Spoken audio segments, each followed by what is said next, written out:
Hey guys, welcome back to the channel. Hope you guys are all doing well. Firstly, I want to start off by apologizing because in my previous video, the part 1 of working on the whole Mandalorian suit, with the soft parts and all that, I said that I was going to post last week. I completely forgot that I had a Comic-Con going on that weekend, and so I wasn't able to record. So I'm posting this weekend instead. Yeah, I just wanted to apologize quickly for that. In today's video, we're going to go over all the armor pieces today, how they attach, how I did the weathering, the painting, all that stuff. And like the previous video I recorded with the soft parts, this is kind of weird how I recorded some of the bits while I was working on it, and then I'm going to go over some parts, you know, after it's all finished. So that being said, I'm going to cut in a second here to me working on the helmet, and the way I did the helmet is the exact same way as I did all of the armor pieces, the same rust effect, the same paint, weathering effect. So I'm just going to, you know, play that, and then you guys can, if you want to apply this technique, you can just apply that to all of the other pieces. Alright, so the first thing you're going to do is grab some gloss black spray paint. This is what I like to do with any 3D printed prop, just to give it a nice dark starter color, making sure to get good coverage. Doesn't have to be perfect, but just make sure it is, you know, over the entire helmet. Next, I'm grabbing this satin gray and covering the entire helmet with that. But I'm making sure to let a little bit of the black show through, not cover the entire thing. This will give it some more depth, and you really want that. I then grab this nice camouflage color. It's a nice green, and I'm really just dusting the helmet. That will show through a lot better once you lacquer it at the end, so don't go overboard with that. And then here I'm just, you know, doing a little bit more black just to give it some more depth. Alright, so what I'm doing is I'm just taping the helmet off so that the silver paint that I'm going to use won't get in any places that I don't want. After this, I unfortunately don't show it, but I am going to put some toothpaste on this little sliver you'll see in a second here that I have taped off. And what that does is once you put another coat of, for me it's going to be black, I put the black over that little sliver right there, you can actually wash the toothpaste off and it will give this really cool weathering effect, which you'll see in this finished result. As you can see, you know, there's some little chunks taken out. Alright, so to achieve my rust effect, I'm using these 3 different coarsenesses of iron filings that I got off of Amazon, and then I'm also using Mod Podge, and you just, you know, dab the Mod Podge onto the helmet where you want the iron filings to stick to, and then with your fingers you simply just sprinkle all 3 different coarsenesses on there so that it will stick. And make sure you do this where rust would naturally form, like around the edges of the helmet. And yeah, you're just going to do that over the whole helmet. As you can see, I did that. Alright, so next you're going to become a little bit of a chemist here. You're going to mix hydrogen peroxide, iodized salt, and distilled white vinegar in, and mix them all together.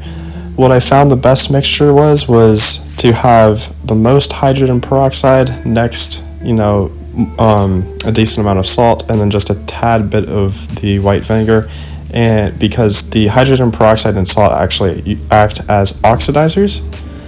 And then, as Obi-Wan Kenobi would say, this is where the fun begins. You're just going to spread that all over the helmet where the iron filings are attached to the helmet, and you'll see it kind of bubbling up if you have the mixture correctly, and this will, you know, oxidize the iron filings and create a super realistic rust effect.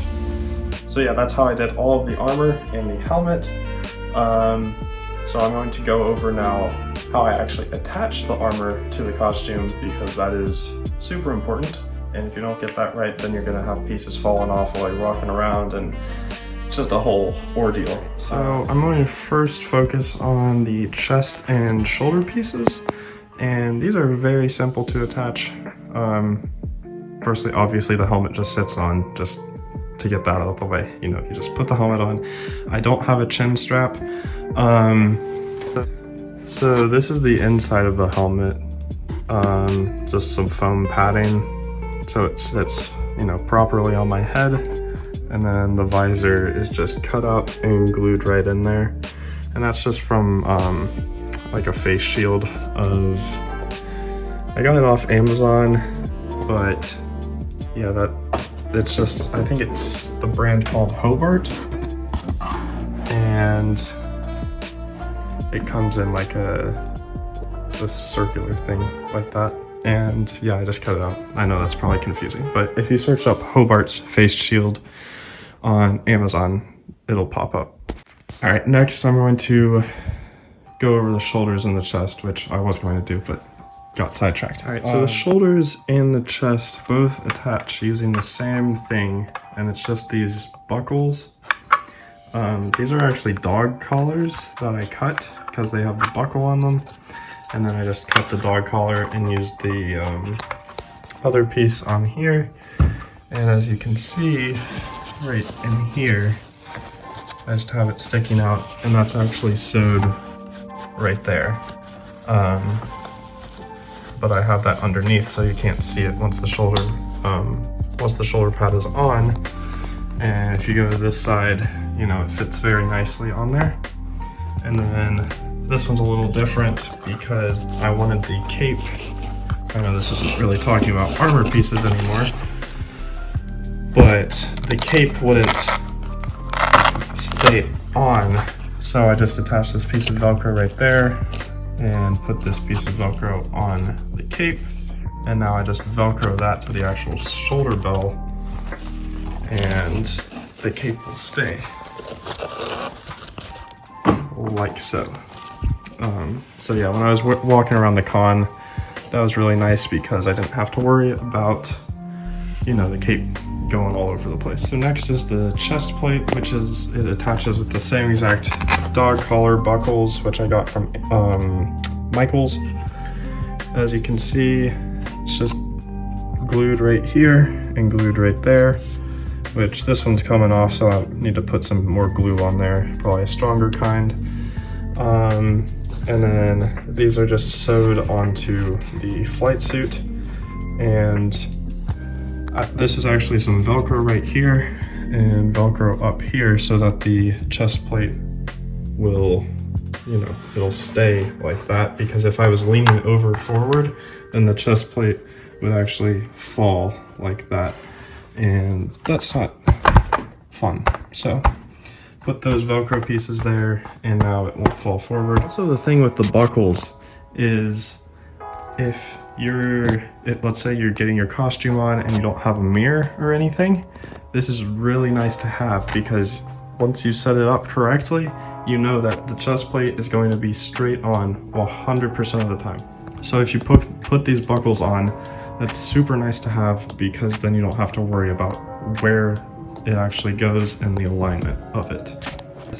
All right, next I'm going to talk about this knee piece down here.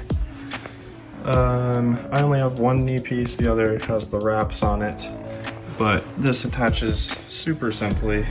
First off, there's Velcro in there, you can kind of see it.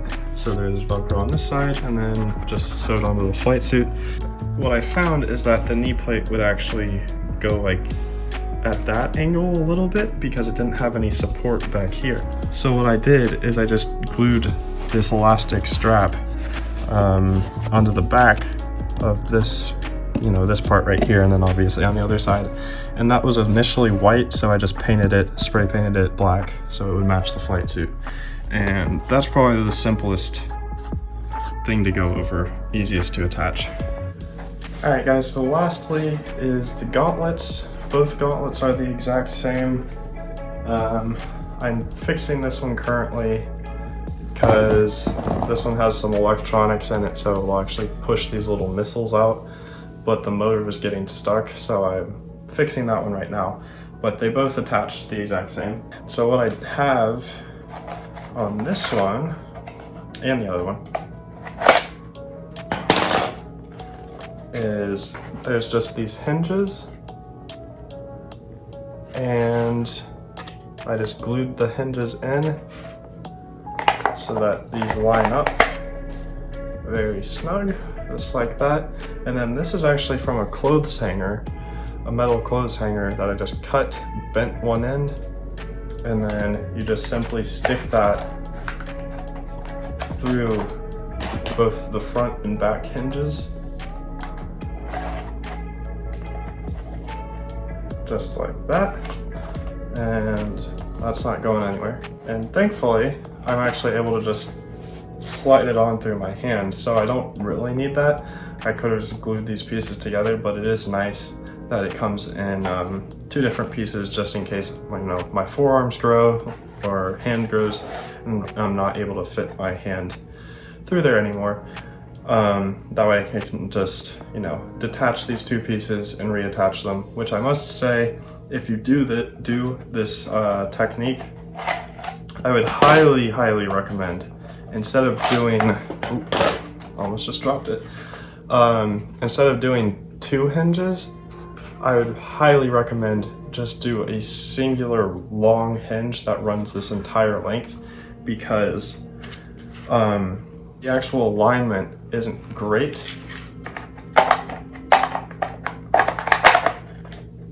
So it's a bit finicky, especially if you have your flight suit in here. That gap along the middle here, where these two attach. Hold on.